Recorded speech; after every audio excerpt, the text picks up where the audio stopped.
in business, for a very long time now, it seemed like the hard skills were the things that really rose to the top. You know, you're looking for a new associate, new manager, new leader, and you're going to tend to focus for decades on the hard skills that somebody has, their direct experience, the specialized skills they have that they've learned, and those in association with the results. It seems to me that where we are now, though, when you look at the most successful humans on the planet, and let's not just define success or characterize it from a perspective of financial, that's certainly part of it. But in terms of their ability to be people that we admire, we respect, they've got characteristics that we love, things that we would love to have for ourselves, great leaders, you know, whether they're leaders of countries, leaders of companies. It just seems to me that anybody that we could think of today who are at the highest degree of leadership or accomplishment in those regards, when you think about it holistically,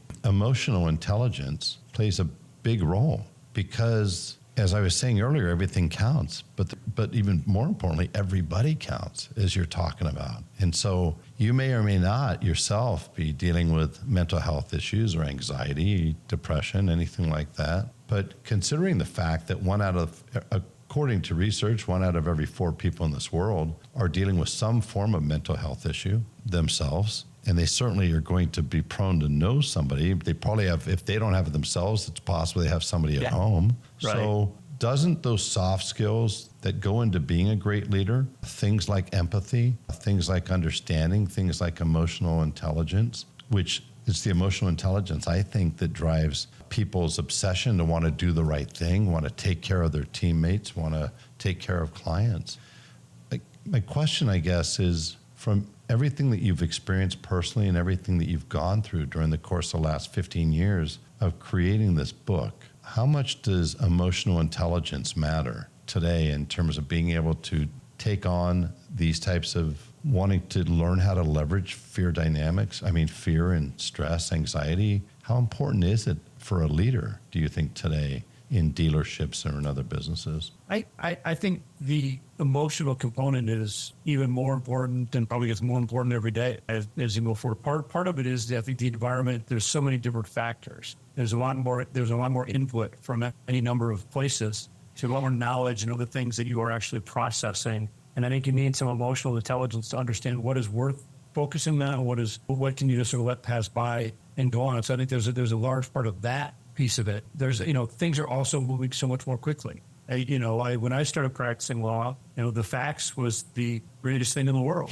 And now I've got now I've got direct messaging, that it kind of can get a hold of me right now. And they think magically after we get off a phone call that the document should be, just as we talked about it for 2 hours, that it should have been done and drafted by then. And so the reason I'm saying that is the demand, the human spirit and the human intellect is much greater. And therefore, I think the ability to support those stressors that are increasing from any number of places, you need a strong emotional foundation in order to handle them. And, as I said, part of it is sorting what's valid, what's valid. What do I pay attention to? What do I not pay attention to? But also, how do you then manage and motivate people? And one of the great parts of being a good leader is realizing that how do you get the best out of your teammates? And you don't have 15 of the same type of people on a team. You have 15 different people on that team. There might be some common traits if you're all performing the same task or the same skill. I understand that piece. But, even if you had like 15 pitchers, that you were trying to work with on a Major League Baseball team, each one of those is going to be motivated in a little different way.